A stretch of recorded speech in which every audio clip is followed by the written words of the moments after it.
মাননীয় স্বরাষ্ট্রমন্ত্রী, যিনি আমাদের এখন বাংলাদেশের জীবন্ত সংবিধান, জীবন্ত আদালত হয়ে গেছেন, তিনি গতকালকে একটা কথা বললেন, আপনারা খেয়াল করেছেন।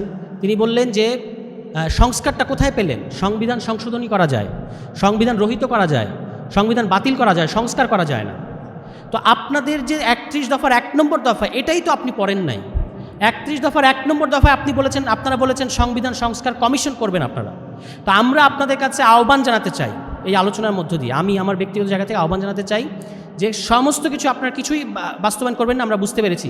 সংবিধান সংস্কার কমিশন করেন। আমরা দেখতে চাই সংবিধানের ফ্রেমওয়ার্কের মধ্যে থেকে কিভাবে আপনি সংবিধান সংস্কার কমিশন করতে চান। আপনারা তো আপনাদের দলীয় ইশতেহার বাস্তবায়ন করবেন, আপনাদের তো ৩১ দফা বাস্তবায়ন করবেন, এটা তো আপনারা কথা দিয়েছেন বাংলাদেশের মানুষকে।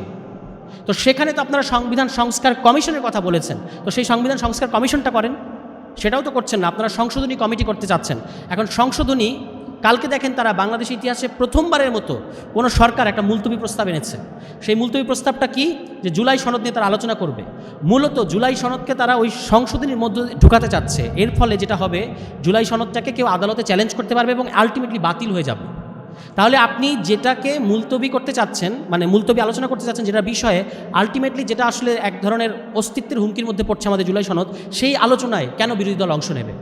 এবং আপনারা একটা রাজনীতি করছেন এখানে। আগের মুলতবি প্রস্তাব যখন বিরোধী দল বলল যে গণভোট এবং সংবিধান সংস্কার পরিষদ এটার ব্যাপারে ফয়সালা হওয়া দরকার, সেই মুলতবি প্রস্তাবের ব্যাপারে সিদ্ধান্ত না হয়ে তারা আরেকটা সরকার মুলতবি প্রস্তাব আহ্বান করেছে। এটা কিন্তু বাংলাদেশের সংসদ ইতিহাসে অভিনব একটা ব্যাপার। অনেক অভিনব ব্যাপারে অবশ্য ঘটছে।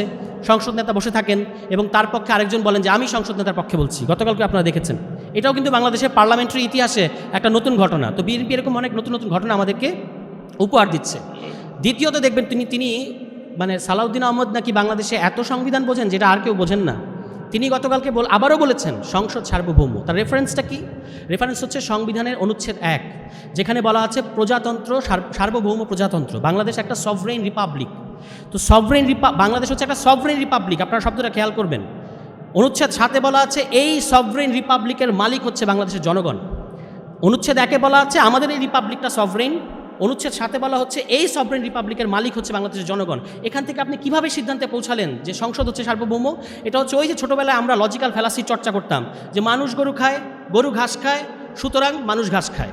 আপনি তো সেই দিকে যাচ্ছেন, কিন্তু আপনি নাকি বাংলাদেশে এই মুহূর্তে অপ্রতিদ্বন্দ্বী সংবিধান বিশেষজ্ঞ। আশ্চর্য হয়ে গেলাম। এরপর দ্বিতীয় আসেন আরেকজন আমাদের আইনমন্ত্রী।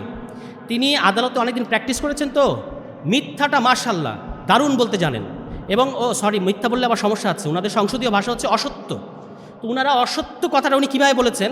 উনি বলছেন বিরোধী দল ওই গুমের যে অধ্যাদেশ, এই অধ্যাদেশে নাকি বিরোধী দলের এমপিরা পড়েন নাই। আপনি নিজে পড়েন নাই, আমি চ্যালেঞ্জ করে বলছি আপনাকে। আপনি যদি পড়তেন, আপনি দেখতেন যে গুম অধ্যাদেশের মধ্যে লেখা আছে যে সর্বোচ্চ শাস্তি মৃত্যুদণ্ড। আপনি কীভাবে বললেন যে সেখানে 10 বছরের শাস্তি দেওয়া আছে এবং এটা নাকি অবিচার করা হবে গুমের ভিকটিমদের সাথে?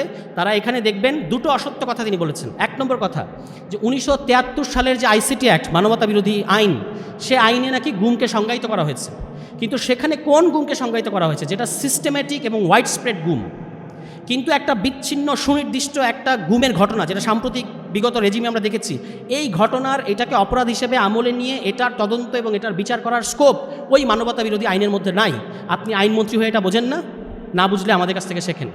দ্বিতীয়, তিনি যে অসত্য কথাটা বলেছেন সেটা হচ্ছে ওই যে মৃত্যুদণ্ডের বিধান নাকি এই ইয়েতে নাই, আপনার এই যে নতুন যে অধ্যাদেশটা যেটা বাতিল করে দিচ্ছে সেখানে নাকি নাই।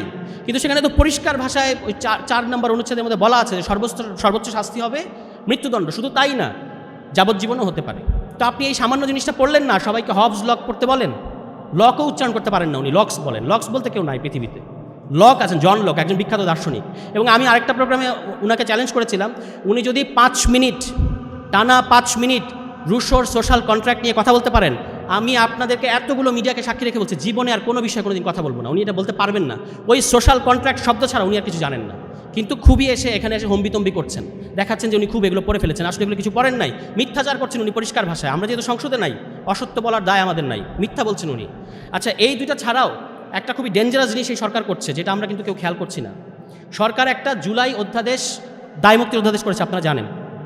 আমরা সবাই, আমাদেরকে সরকার বলার চেষ্টা করছে যে তারা দায়মুক্তির অধ্যাদেশটাকে আইনে পরিণত করছে, সুতরাং আমাদের কোনো সমস্যা নাই। এখানে একটা সূক্ষ্ম শুভঙ্করের ফাঁকি এই সরকার করে যাচ্ছে, প্রতারণা করছে মানুষের সাথে। কিভাবে? তারা ওখানে বলেছেন একই সাথে মিলিয়ে পড়বেন যে মানবাধিকার কমিশন অধ্যাদেশটা কিন্তু তারা বাতিল করছে। যার মানে হচ্ছে যে আপনি আইন শৃঙ্খলা বাহিনী যদি কোনো অপরাধে জড়িত থাকে সেটার তদন্ত বা বিচার কিন্তু মানবাধিকার কমিশনার করতে পারবে না।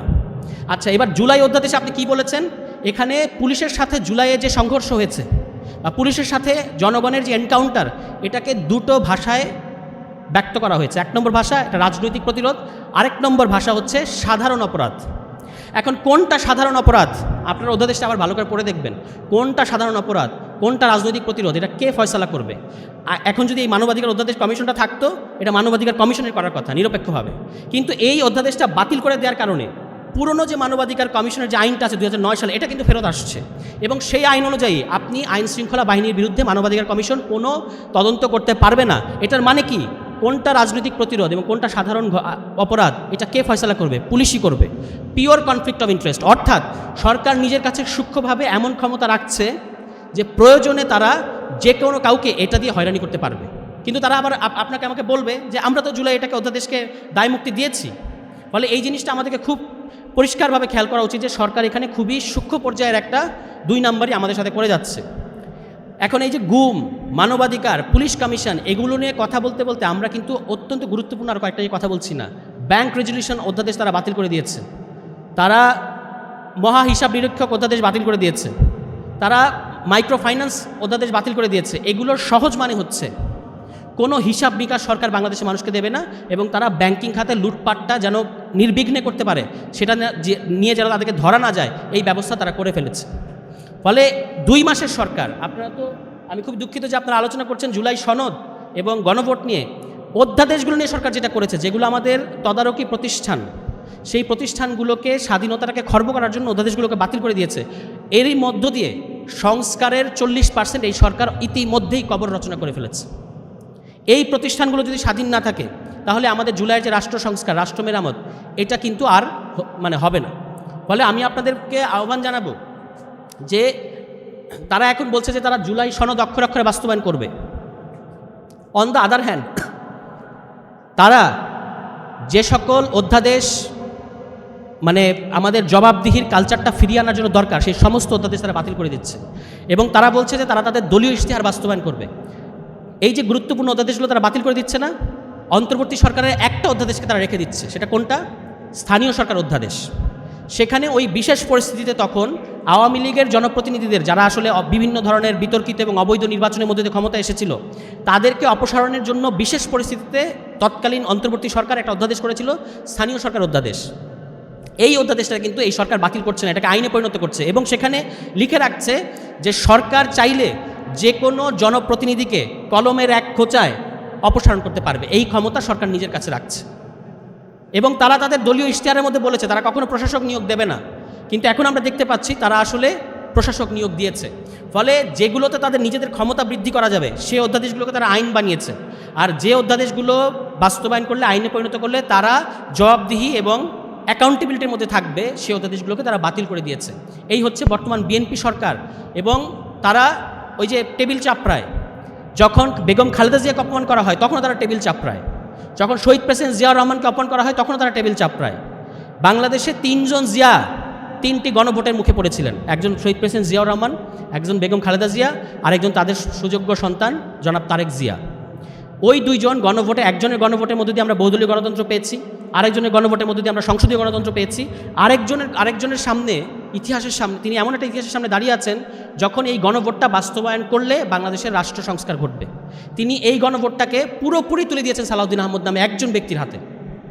এবং আমি তাকে বলেছিলাম যে তিনি একজন নির্বাক চলচ্চিত্র, আপনি সিনেমা দেখতে যান না কি করেন, এটা নিয়ে আমাদের কোনো মাথা ব্যথা নাই।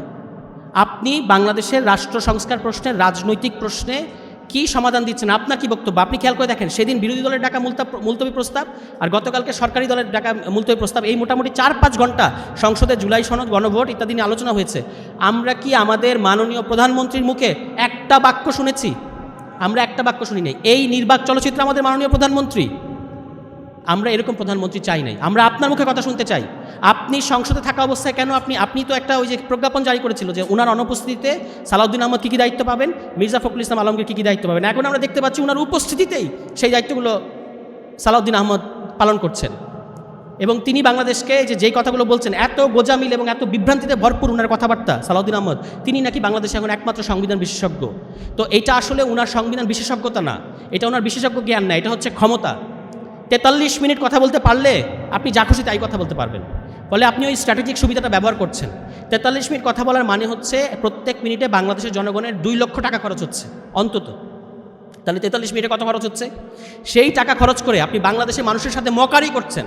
আপনি বলছেন এইটা হচ্ছে একটা অবৈধ আদেশ, এটা হচ্ছে অবৈধ গণভোট, আপনাদের নাকি কুইনাইন খাওয়ানো হয়েছে। তো আপনি ঐক্যমত্য কমিশনে থাকার সময়ে এই প্রতারণাটা কেন করলেন? তখন আপনি সব কেন মেনে নিয়েছেন? এই যে এখানে সাক্ষী আছে, রাজসাক্ষী, আমি একজন রাজসাক্ষী, উনি একজন রাজসাক্ষী। ওনারা তখন জোটে ছিলেন, তখন তাদেরকে শিখিয়ে তাদেরকে বাধ্য করা হতো যে আমাদের পক্ষে এই অবস্থান নাও। এই যে আমাদের রাশেদ প্রধান ভাই, নিশ্চয়ই উনি বলবেন, উনি তো এই কারণেই জোট থেকে বেরিয়ে এসেছেন। এবং তাদের পক্ষে যারা ওখানে এক ধরনের ক্যাওস সৃষ্টি করতো ওই ঐক্যমত্য কমিশনে, তাদেরকে আসলে শিখিয়ে দেওয়া হতো সব কিছু। ফলে আমি শেষ করবো আমার কথাটা এই বলে যে আপনাদেরকে আমি আন্তরিক সাধুবাদ জানাই। কোন রাজনৈতিক দল বেঈমান, কোন রাজনৈতিক দল গাদ্দার, এগুলো নিয়ে আমাদের চিন্তা করে লাভ নাই। আমরা বাংলাদেশের সাধারণ নাগরিক, আপনারা জুলাই যোদ্ধা এবং শহীদ পরিবার, আপনাদের সন্তানদের রক্তের ওপর আজকে বাংলাদেশে এই যে চেয়ারে তারা বসেন, সেখানে রক্তের ছোপ দাগ এখনও আছে। কিন্তু সেইটার সাথে যারা বিট্রে করছে তাদের কাছ থেকে এটা আমাদের আদায় করে নিতে হবে, এর বিকল্প আমাদের সামনে খোলা নাই। সবাই ভালো থাকবেন, আসসালামু আলাইকুম। কাল সময় আপনারা আলোচনাটা করেছেন, আপনাদের এটা করার দায়িত্ব ছিল না, কারণ আপনারা আপনাদের সন্তান হারিয়েছেন কিংবা পরিবারের সদস্য হারিয়েছেন, অনেকে অঙ্গহানি হয়েছে নানাভাবে, এখনও নানা ধরনের যন্ত্রণার মধ্যে আছেন। ফলে আপনাদের শুধু ওই ফলটা পাওয়ার কথা ছিল, যে বাংলাদেশটা আমরা চেয়েছি বা যে বাংলাদেশের কারণে গণঅভ্যুত্থানটা ঘটলো, সেই ফলটা আপনাদের এখন ভোগ করার কথা ছিল। কিন্তু এটা খুব দুঃখজনক আমাদের জন্য এবং অত্যন্ত টায়ারিং যে যেটা আমরা অর্জন করেছি বাংলাদেশের মানুষ, সেই জিনিস নিয়ে আবার আমাদেরকে কথা বলতে হচ্ছে, আবার আমাদেরকে রাজপথে নামতে হচ্ছে। এটা খুব অদ্ভুত যে সরকার এই গণঅভ্যুত্থানের মধ্য দিয়ে একটা নির্বাচন এবং তার মধ্য দিয়ে ক্ষমতায় আসলো, তারা এত দ্রুত, মাত্র 2 মাস এই সরকারের বয়স, এত দ্রুত তারা আমাদের বাংলাদেশের মানুষের সাথে তারা দেখেন একটা জিনিস তারা করছে, এটাকে তারা এনসিপি এবং জামায়াতের সাথে এক ধরনের ফাইট আকারে নিয়েছে, যে এটা হলো এনসিপি এবং জামায়াতকে আন্ডারমাইন করতে হবে। কিন্তু এই যেগুলো নিয়ে আপনারা আলাপ করছেন, এর সাথে it has nothing to do with NCP and Jamaat. বাংলাদেশে এনসিপি এবং জামাত নাই ধরে নেন, তারপরেও কি আমাদের এগুলো লাগবে না যেগুলো নিয়ে আমরা কথা বলছি? কিন্তু সরকার ওই যে বাকচাতুর্যের মাধ্যমে তাদের কয়েকজন, দেখবেন তাদের কথা তো বলে 2-3 জন, এই কয়েকজনকে দিয়েই তারা হচ্ছে বাকচাতুর্যের মাধ্যমে তারা দেখাচ্ছে যে এনসিপি এবং জামাতকে তারা পরাস্ত করেছে, এক ধরনের মজা পাচ্ছে। কিন্তু বাংলাদেশের কোটি কোটি মানুষকে এর মধ্য দিয়ে তারা যে আসলে কোথায় ঠেলে দিচ্ছে, এটা তাদের কিন্তু কোনো হুঁশ নাই। সংসদে গতকালকে যে ঘটনাটা ঘটেছে, এর একজন আলোচক বলেছেন, সম্ভবত ভাই বললেন, যে তারা এখন জুলাইকে বিভক্ত করার কৌশল নিয়েছে একদল, এবং যে কোনো দল, এই যে ভাই একটু আগে বললেন, একজন জুলাই যোদ্ধা আহত হন কিংবা শহীদ পরিবার হন, তিনি যদি আগে কোনো বিএনপির অনেক লোক জুলাই যোদ্ধা, অবশ্যই তাদের অনেক শহীদ আছে, কিন্তু যখন আপনি দলীয় স্বার্থে তাদেরকে ব্যবহার করছেন, এটা খুব খারাপ। এবং বেশিরভাগ জুলাই যোদ্ধা এবং শহীদ পরিবার কিন্তু এই ব্যাপারটা সম্পর্কে আনএওয়্যার, এবং একটা খুবই ঘৃণ্য কাজে বিরোধী দলকে আন্ডারমাইন করার জন্য তারা গতকালকে এই প্লটটা সাজিয়েছিল। আমরা এটা তীব্র নিন্দা জানাই যে আমরা জুলাই পরিবারের সাথে আমাদের সবার সম্পর্ক আছে, বিএনপির সম্পর্ক আছে, আমাদের সম্পর্ক আছে, আমাদের ডাকে তারা আসেন, তারা ডাকলে আমরা যাই, এই সম্পর্ক থাকবে, কিন্তু এটা নিয়ে আমরা রাজনীতি করতে পারি না। গতকালকে আপনারা এই ন্যাক্কারজনক রাজনীতিটা করেছেন। এবং এরপরে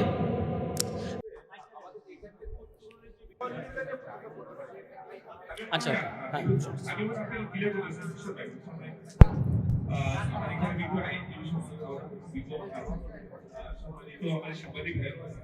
আমার প্রশ্ন হলো যে এখন যে তার বিগত 2 মাসে সরকারের যে অবস্থা দেখতেছি, যে অঙ্গীকার বোধহয় ভোট নিয়ে জাতীয় গণমতে দিয়ে আজকে যে জাতীয় সরকার হয়েছে, যে সরকারের যে অঙ্গীকার ছিল, এই অঙ্গীকার বাস্তবায়ন করতে যে তালবাহানা করতেছে, সেক্ষেত্রে আপনি কি বলতে চান যে বিরোধী দলের যারা আছে তাদের দিক থেকে এসে তো কোনো দায় নেই? আপনি মনে করেন ওকে, বুঝতে পেরেছি। হ্যাঁ,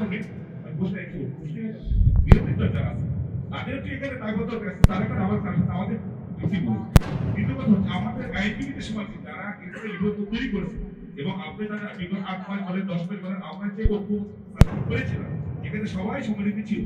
সেখান থেকে আমাদের এদের কি দায়বদ্ধ, এখানে দায়বদ্ধ আছে কিনা, এবং সেখান থেকে আমরা কি ধরনের সহযোগিতা পাই আগামীতে জুলাই সঙ্গে বাস্তবায়ন করা যাবে? আমি ভয়েস অফ জুলাই সভাপতি হিসেবে জানতে চাই আমার কি করণীয় আগামী। এটা আমি একটু সংক্ষেপে বলি, যেহেতু আরও আলোচকরা আলোচনা করবেন। আমরা কিন্তু পরস্পরকে চিনতাম না, 5 আগস্ট আমাদের মধ্যে একটা সম্পর্ক তৈরি করেছে এবং এটা একটা খুবই অর্গানিক সম্পর্ক। আপনাদের মনে থাকবে, আমি মনে করি যে আমরা একটা ক্রাইসিসের মধ্যে পড়েছি, যেমন সত্য আমরা অনেক অগ্রসর অবস্থায়ও আছি। সেটা কিভাবে? যখন 2011 সালে আওয়ামী লীগ তত্ত্বাবধায়ক সরকার বাতিল করেছিল, তখন তৎকালীন বিরোধী দল বিএনপি এবং জামায়াতে ইসলামী এই দাবিটা জানাচ্ছিল যে না, নির্দলীয় সরকারের অধীনে নির্বাচন করতে হবে। তখন কিন্তু সিভিল সোসাইটি বলেন, সাধারণ নাগরিক সমাজ বলেন, তারা কিন্তু এই ইস্যুটাকে তখন পিক করে নাই, কারণ তারা মনে হয়েছে যে কোট আনকোট মৌলবাদী শক্তি এর ফলে সুবিধা পাবে। কিন্তু আমরা এখন ইতিহাসে যে পর্বে এসে দাঁড়িয়ে আছি, আপনি দেখতে পাচ্ছেন যে এই যে গত 8-10 দিন বিভিন্ন ধরনের আলোচনা আয়োজন হচ্ছে, প্রতিবাদ হচ্ছে, এবং এই পুরো জিনিসটাকে আপাত অর্থে মনে হচ্ছে যে সরকার যেহেতু 2/3 ক্ষমতা নিয়ে এসছে, অত্যন্ত হেলদি একটা সরকার, তাকে কিছুই করা যাবে না। কিন্তু আমাদের এই প্রতিবাদ, প্রত্যেকটা শব্দ, প্রত্যেকটা কথা আসলে সরকারের যে এই যে নিরেটত্ব, এটার মধ্যে একটা ফাটল ধরাচ্ছে। এবং আমাদের এতগুলো মতকে তারা অগ্রাহ্য করে বাংলাদেশের রাষ্ট্র পরিচালনা করবে, এটা হতে পারে না। কোনো একটা আলোচনায় আমাদের সম্মানিত শহীদুল আলম তিনি কিন্তু বলেছেন যে আপনাদের চেয়ে অনেক বেশি শক্তিশালী ছিলেন আওয়ামী লীগ, এবং সেই আওয়ামী লীগ বাংলাদেশের মানুষকে যখন অগ্রাহ্য করেছে, বাংলাদেশের মানুষের অভিপ্রায়টাকে, তখন তারা বাংলাদেশে টিকে থাকতে পারে নাই। ফলে যদি আপনি বাংলাদেশের টিকে থেকে রাজনীতি করতে চান, এটা বিএনপি কেন, যে কোনো রাজনৈতিক দল, আপনাকে গণরায়ের অধীন থাকতে হবে। এবং বিরোধী দল তার দায়িত্ব পালন করার চেষ্টা করছে, তাদের নিশ্চয়ই সীমাবদ্ধতা আছে, এবং তাদের আপনারা যদি মনে করেন সেখানে সমালোচনা করার কোনো বিষয় আছে, তাদেরকে আপনারা অবশ্যই করবেন। কিন্তু সরকার কিন্তু আমাদের মধ্যে দূরত্ব সৃষ্টি করতে চায়, আমরা যেন এই ফাঁদে না পড়ি। এবং এটা আদালতেও তারা নিয়ে গেছে, ওই যে আপনার গণভোট এবং আদেশকে আদালতে নিয়ে গেছে, সেখানেও আমাদের বিজ্ঞ আইনজীবীরা ফাইট করবেন। যত ফ্রন্ট আছে ফাইট করা, লড়াই করা, সেই সমস্ত ফ্রন্টেই আমাদেরকে রাজনৈতিক, আইনি, সংসদের ভেতরে বাইরে, রাজনৈতিক দলের ব্যানারে, রাজনৈতিক দলের বাইরে, এবং আমি মনে করি আমরা যারা রাজনৈতিক দল করি, আমাদের প্রতিবাদের চেয়ে আপনাদের প্রতিবাদটা অনেক বেশি স্ট্রং। কারণ আমরা প্রতিবাদ করলে বলে ওরা তো রাজনৈতিক দল করে, সরকারের বিরোধিতা করবে, এটা খুবই স্বাভাবিক। কিন্তু আপনারা যখন বলেন আপনাদের সন্তান হারানোর পরে, আপনাদের পরিবারের সদস্য হারানোর পরে, আপনাদের কথার একটা অন্যরকম ভ্যালু আছে, আপনাদের প্রতিবাদের একটা অন্যরকম ভ্যালু আছে। আপনারা শুধু বলবেন যে আমার সন্তান যে কারণে রক্ত দিয়েছিল আমি সেটা ফেরত চাই। এই প্রশ্নে আপনারা যদি রাজপথে থাকেন এবং সরকার নানা টালবাহানা করে আপনাদেরকে নানা ধরনের টোপ সৃষ্টি করার চেষ্টা করবে, সেইটাতে আপনারা ফাঁদে না পড়ে যদি যেটা বাংলাদেশের মানুষের জন্য প্রয়োজন সেই ভূমিকাটা রেখে যেতে পারেন, তাহলে বাংলাদেশের মানুষ এবং আগামী প্রজন্ম আপনাদেরকে ব্যাপকভাবে স্মরণ করবে বলে আমি মনে করি।